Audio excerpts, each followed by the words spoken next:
गुफ्तगू फ़ारूक सलीम साहब से। डॉक्टर साहब आपसे आगाज़ करते हैं, ये फरमाइए कि आपने पैकेज सुना, कितना इफ़ेक्टिव होगा और क्या इसकी ट्रांसलेशन इनटू रियलिटी कहाँ तक आपको होती नज़र आती है? डॉक्टर फ़ारूक सलीम साहब। देखिए, वज़ीर आज़म साहब का ख़ताब था, मैं 3 चीज़ें देख रहा था या ढूंढ रहा था। पहला तो ये कि तकरीर में पैगाम क्या है, दूसरा ये कि आज ख़ताब करने का मकसद क्या है, और तीसरा ये कि वज़ीर आज़म साहब के पास मंसूबा क्या है। जो पैगाम मैं समझ पाया उस सारे ख़ताब के दौरान वो ये था कि कोरोना के नतीजे में बरतानिया और अमेरिका तो तबाह हो गए, लेकिन पाकिस्तान में कोरोना के बाद जो है वो दूध और शहद की नहरें बह रही हैं। मेन पैगाम मुझे ये नज़र आया उसके अंदर। फिर मकसद क्या था? मकसद रिलीफ देने का था। रिलीफ देने के लिए आपके पास एक मंसूबा होना चाहिए। रिलीफ देने के लिए सबसे बड़ी बात है कि आपके पास पैसे होने चाहिए।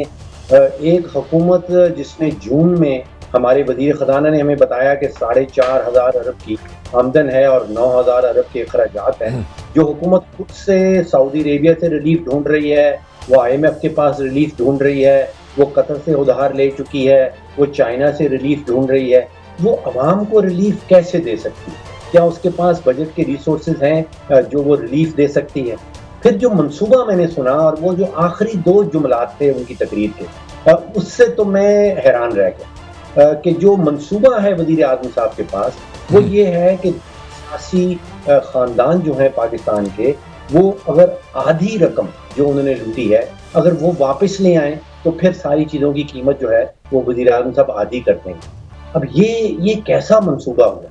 आप सोचिए कि वो नेशनल क्राइम एजेंसी वाले तो कहते हैं कि शहबाज शरीफ साहब ने कोई मनी लॉन्ड्रिंग ही नहीं की, और ये फिर वही मंसूबा है 3 साल पुराना वाला, जब हमें बताया जाता था कि 200 अरब डॉलर हमारा बाहर पड़ा है, वो वापस ले आएंगे, 100 अरब डॉलर IMF के मुंह पे मारा जाएगा, 100 अरब डॉलर जो है वो पाकिस्तानियों में बांटा जाएगा। तो ये पिछले 3 साल में मंसूबों में कोई तब्दीली नहीं आई। अभी भी मंसूबा PTI हुकूमत का वही है जो 3 साल पहले था। फिर शुरुआत जब हुई तो कहा गया कि डेटा नहीं था, तो 3 साल से कोई ख़ास किस्म के डेटा का इंतज़ार किया जा रहा था, और अब क्योंकि वो डेटा सामने आ गया है तो अब मुस्तक़बिल में अगले 2 सालों में शहद और दूध की नहरें बहने वाली। बिस्मिल्लाहिर्रहमानिर्रहीम। डॉक्टर साहब, फ़ारूक साहब, मेरा दोनों सहबान से, आप इकानमी के एक्सपर्ट हैं, लेकिन मैं जो समझाऊँ मुझे लग रहा है पाकिस्तान के ग्रीन कार्ड पासपोर्ट की अब दुनिया में इज्जत होने लगी है। अमेरिका, UK, बरतानिया से लोग पाकिस्तान में जॉब करने आएंगे।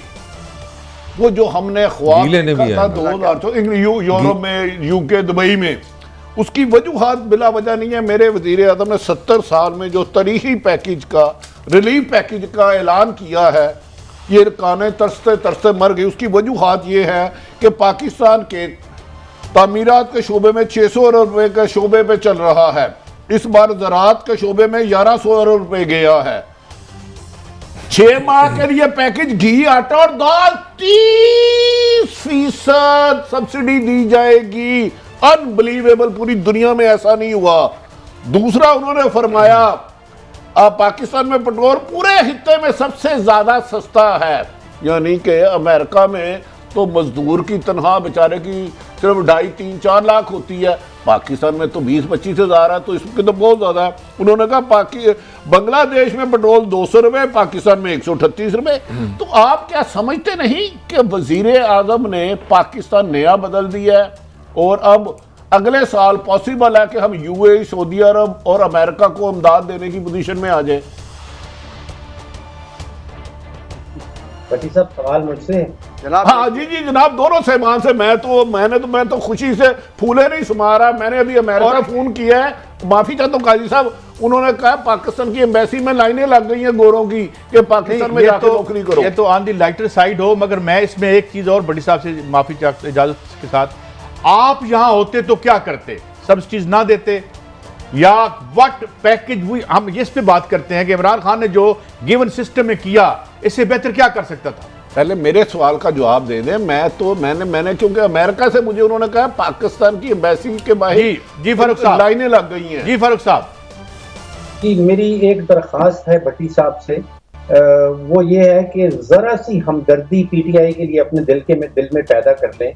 आप अंदाज़ा लगाएं कि पीटीआई इस वक्त अपोजिशन से भी लड़ रही है, पीटीआई की लड़ाई एस्टेब्लिशमेंट से भी चल रही है, पीटीआई एफएटीएफ से भी लड़ रही है, पीटीआई आईएमएफ से भी लड़ रही है, पीटीआई बाइडेन से भी लड़ रही है, वो फ़ोन ही नहीं करने को तैयार, पीटीआई जो है वो चाइना के साथ भी लड़ रही है।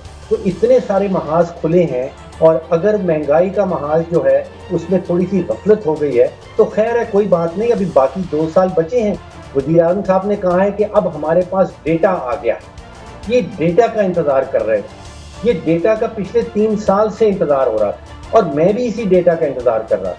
अब जबकि डेटा आ गया है तो फिर अगले 2 साल में आप देखेंगे कि पाकिस्तान में दूध और शहद की नहरें बहेंगी, और आप देखेंगे कि यूरोप और बरतानिया से, जो कि कोरोना के बाद दोनों ममालिक तबाह हो गए हैं, ये वज़ीर आज़म साहब ने हमें बताया, वहाँ से लोग आएंगे पाकिस्तान में नौकरियां करने की। तो आप सिर्फ 2 साल का अगर हौसला रख लें, 3 साल आपने बर्दाश्त कर लिए हैं, 2 साल और कर लीजिए। नहीं, मैं एक सवाल दोहरा दूं। जी जी प्लीज। सर खान साहब, जुबैर साहब, मैं आपकी तरफ आता हूं। आपको पता है चाइना की पूरी जो रियल स्टेट मार्केट है वो गिर गई है, एक क्राइसिस लूम कर रहा है, उसको टेक ओवर करते हैं या क्या करते हैं। इमरान खान का एक फेलियर अपनी जगह पे, लेकिन कोई एक मुल्क नहीं है, 0.7% पे नेगेटिव में इंडिया गया था, 0.4 पे अमेरिका गया था कोरोना में इंडिया, कोई एक भी मुल्क नहीं। हाँ, हमारी बहुत हालत पतली है। हम क्या कर सकते हैं इस न्यू लिबरल इकोनॉमिक प्रोजेक्ट में रह के? जब तक उसको हाथ नहीं डालना और टिंकरिंग करनी है तो फिर नेशनलाइज करें। कैसे करेंगे हम? क्या जरूरत करनी पड़ेगी या सिर्फ हम गुफ्तगू करते रहेंगे? अगर आप अपने मुल्क के जो मसाइल है उनको चाइना और अमेरिका से उनसे कंपेयर करें तो ये मेरे ख्याल में आप अपनी असलियत को अभी तक समझे नहीं। आप भी अभी तक अपने सियासतदानों के ये जो ख्वाब हमें दिखा रहे हैं उसमें आप मुब्तला हैं। आप जाइए उन ममालिक का चक्कर लगाए। 30 साल में जो हमने चाइना में तब्दीलियाँ देखी है उसका आप अंदाजा नहीं लगा सकते हो। उनकी जो जेबें हैं वो इतनी गहरी हैं कि वो किसी किस्म का बहरान भी, वो दुनिया के बहरान को निपट ले। अमेरिका के पास एक ऐसा सिक्का है कि जब वो सिर्फ कागज छापता है दुनिया उसको चूमता है। आप पाकिस्तान देखिए, पाकिस्तान का सिक्का हर रोज डिवैल्यू हो रहा है। आप क्या बातें कर रहे हैं? आप देखिए, आपने एक बात को समझ लेना चाहिए कि आप बैनुल-अक़वामी जो वो है ना, ये कंपैरिजन उनके साथ, ये इसको आप भूल जाइए। अपने हालात को देखें। आप मकरूज मुल्क हैं, आपका जो कर्जा है वो आपकी जो कौमी आमदन है उसका 90% से आगे बढ़ चुका है। आप इतने मकरूज हो चुके हैं कि आपका अपना कानून जो fiscal responsibility debt limitation act का 60% का हद है उससे आप 95% पर पहुंच चुके हैं। आपकी जो सालाना जो इंटरेस्ट पेमेंट्स है वो आपका बजट का सबसे बड़ा हिस्सा इस्तेमाल करती है।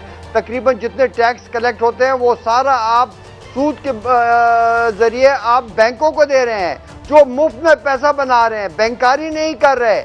आप जनाब सोचिए, पाकिस्तान की मईशत के बुनियादी कमजोरियां हैं, वो बता दें जरा क्या है के बजाय जो बुनियादी कमजोरियां क्या हैं? जनाब, सबसे पहले मैंने बताया सबसे बड़ी कमजोरी है कि आपका बजट का खसारा बहुत ज्यादा खराजात हुकूमत करती है। और आप देखें ना, 3.5 लाख तो सिर्फ आपके हुकूमत में मुलाजिमीन है। आप मुझे एक शोबा बताएं पाकिस्तान का, हम इंपोर्ट बंद कर दें जो अपना काम पूरा करते हैं। क्या आधी इंपोर्ट जो है बंद कर सकते हैं हम? नहीं, इंपोर्ट बंद करने का काम नहीं होता। देखिए, मैक्रो इकोनॉमिक्स के असूलों से बात करेंगे हमने 40 साल इकोनॉमिक नहीं, आपने बजट डेफिसिट कम करेंगे, करंट अकाउंट डेफिसिट कम होगा, उसके साथ इंपोर्ट्स कंट्रोल होंगी। ये नहीं कि आप चुन कर कभी कहीं पनीर को बंद कर रहे हैं। ये क्या ऐसे फार्मूले प्रेजेंट किए जा रहे हैं जो नालायकों के फार्मूले हैं। ये तरीका कार नहीं होता। आप इकोनॉमिस्ट को बिठाएं इसके ऊपर कि वो आपको बुनियादी चीज़ें बताएं।